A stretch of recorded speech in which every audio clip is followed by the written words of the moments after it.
Good morning everyone for today's video. Di ano po ang inyong nanay na feeling voice over. Akala mo ang ganda-ganda ng voice over. Bitaw ay nandito na naman ako at magawa na naman ako ng kalamansi juice kasi di ko alam kung bakit pabalik-balik na naman ang ubo ng aking anak ba.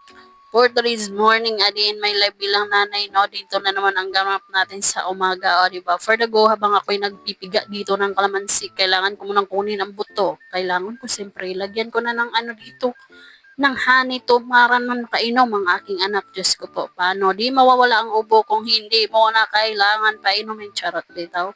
Kailangan mo talagang painumin itong aking anak ng honey and calamansi. Hindi naman pwedeng lagi tayo antibiotic o anong gamot nito ay ambot kung saan na lang ni pag-istorya bitaw ay.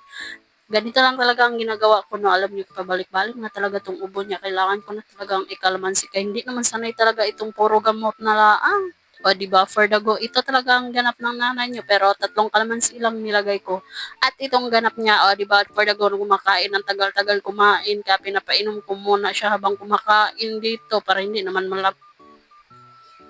hindi pangit sa sikmura ba. Pero medyo matamis naman yan kasi may honey naman talaga. Di ba, for the go, ganito ang ganap ng lola nyo habang siya'y nanonood ng TV.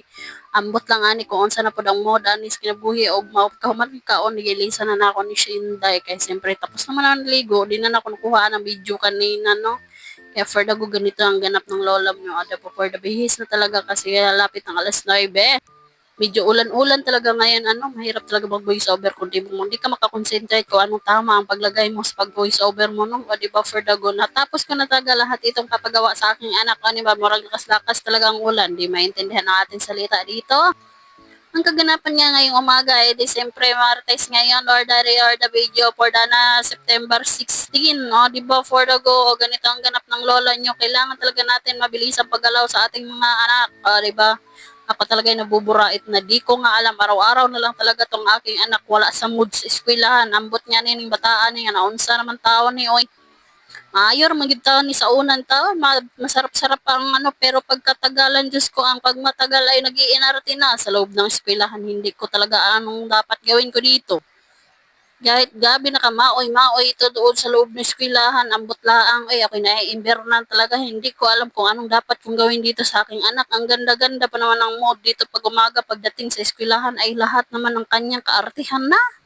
Hindi ko talaga alam kung paano ang dapat gawin bitaw. Ay ambot nga na bitaw na ingani mang mod sa kung anak usahay kay pag maayo pas buntag maayo man kayong mod kay pag abot sa eskwelahan kusog naman kay maginarati ay ug mana niya ang ganap talaga ngayong umaga o gay tapos na talaga siya magbihis o di ba for the go nakaayos naman ang lola niyo o di ba for the go oy.